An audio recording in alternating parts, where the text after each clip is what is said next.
Ambassador, good morning. It's been a long night.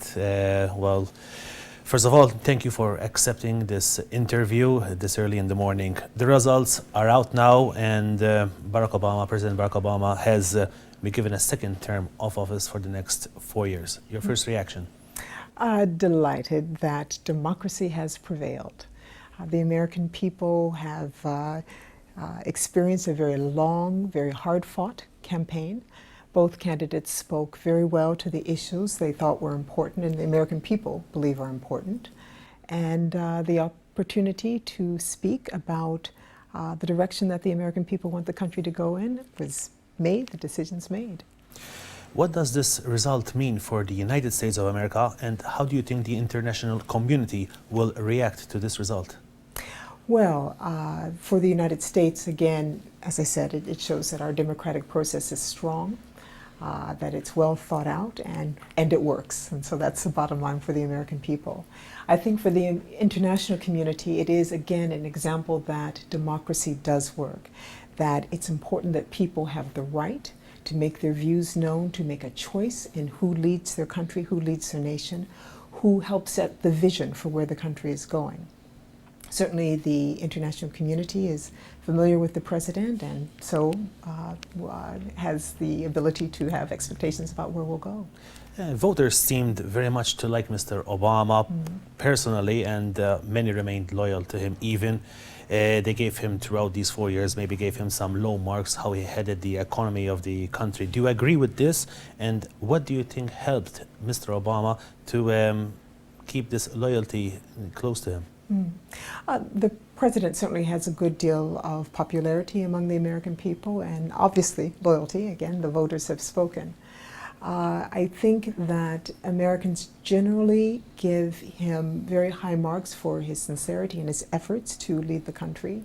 As you know, the problems that the American people have faced with regard to the economy were not America's problems alone. The economic turndown was a worldwide turndown. I think many Americans understand that the challenges are international and that the solutions are also international. We are very much interconnected. The ability to coordinate and cooperate as we move forward is very important. And I think people have given the president credit for the efforts that he's made. Throughout the campaign and during the final few days before the election, it was mentioned that it would be a close election, a close result. But the results are out now. It might be at that close that one was thinking about. How do you interpret the results? I guess a couple of ways. Obviously, the final count is not done, so we shall see, I think, in the next coming days, how close it is in reality. Our system with the Electoral College is to strengthen whoever wins that victory, to make it clear and decisive. I think the Electoral College has done what it's supposed to do. And anyone who was predicting the race was definitely taking a chance. I mean, pundits talk about it's close, it's not close, but nobody knows until the American people got into the voting booth, reviewed their choices, their candidates, and made their decision. But why do you think the opinion polls were showing that Obama and Romney were going to be head-to-head in this election? I wish that I were a statistician. I would have gotten a better grade in college. But the reality is you could find polls that told you Mr. Romney was ahead. You could find polls that said President Obama was ahead. You could find a poll that reflected any outcome, quite frankly. If you're watching the polls, increasingly as the election got closer, there were leads that were opening up here or there. But the reality is that they're asking people questions before the election, and it doesn't count until you get into the voting booth. We just heard Mr. Obama's victory speech. He talked about his vision for the next 4 years. He talked about how he would like to work together with all parties in the United States.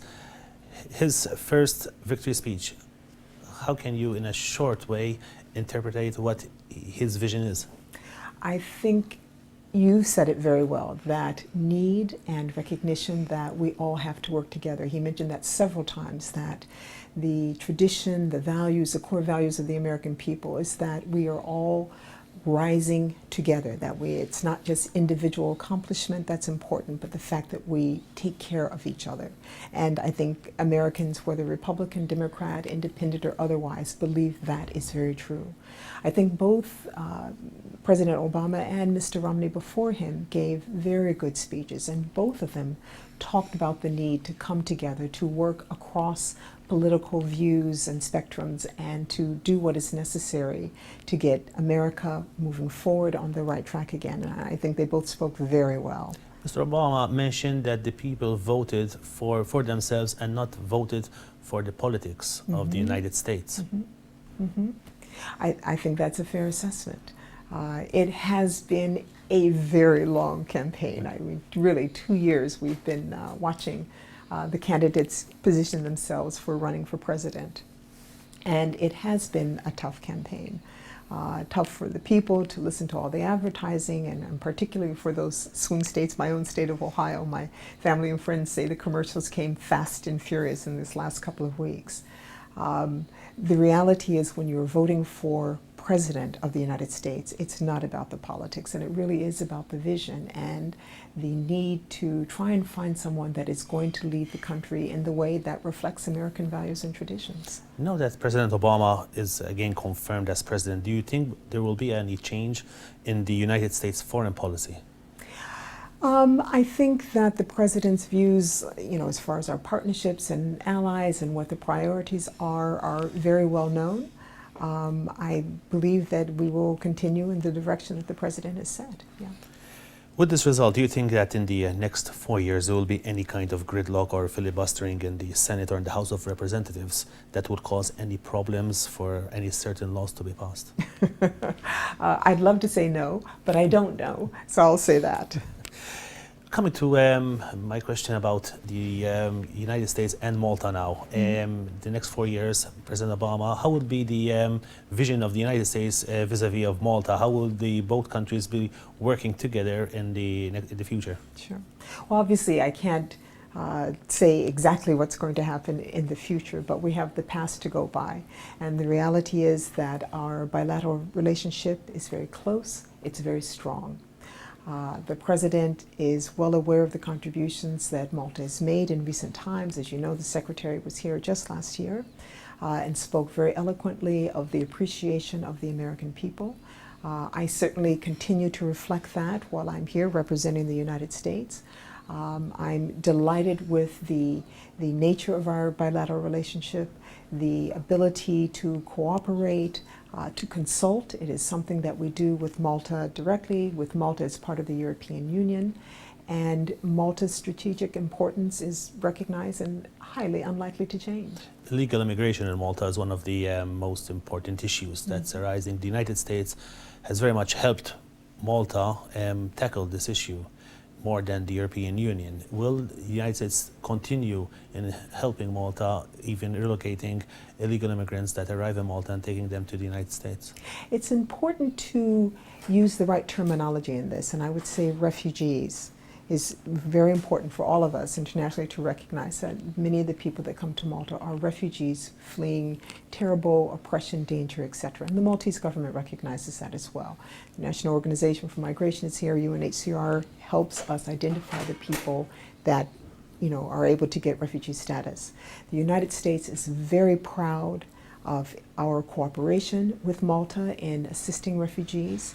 We respect the role that Malta plays. We think that it's important, and indeed that Malta can do even more as far as helping those who are staying in Malta integrate and become productive and welcome members of society. That said, our refugee resettlement program is very important, and it absolutely will continue. We think it's a great way to cooperate. The United States has just ended its electoral campaign. Malta will be entering now its electoral campaign. Indeed.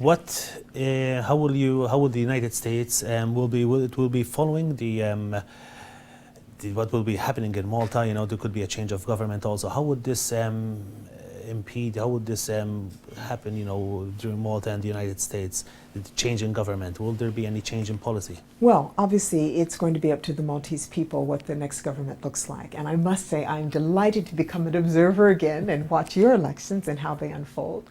Those of us at the American Embassy will be watching, observing, reporting back on how the democratic process works here in Malta. It's one that I have mentioned, and I believe the Secretary has as well, that Malta's democratic process is a wonderful example for the region, the Mediterranean region, and so it will be great to see you all go through that again. The bilateral relationship remains important and strong regardless of change of government, whether in the United States or in Malta. So it would have continued if our government had changed.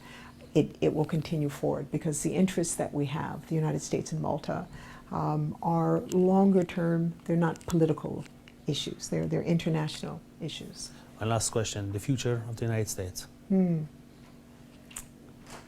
Right. Absolutely. Absolutely. We will rededicate ourselves to moving forward.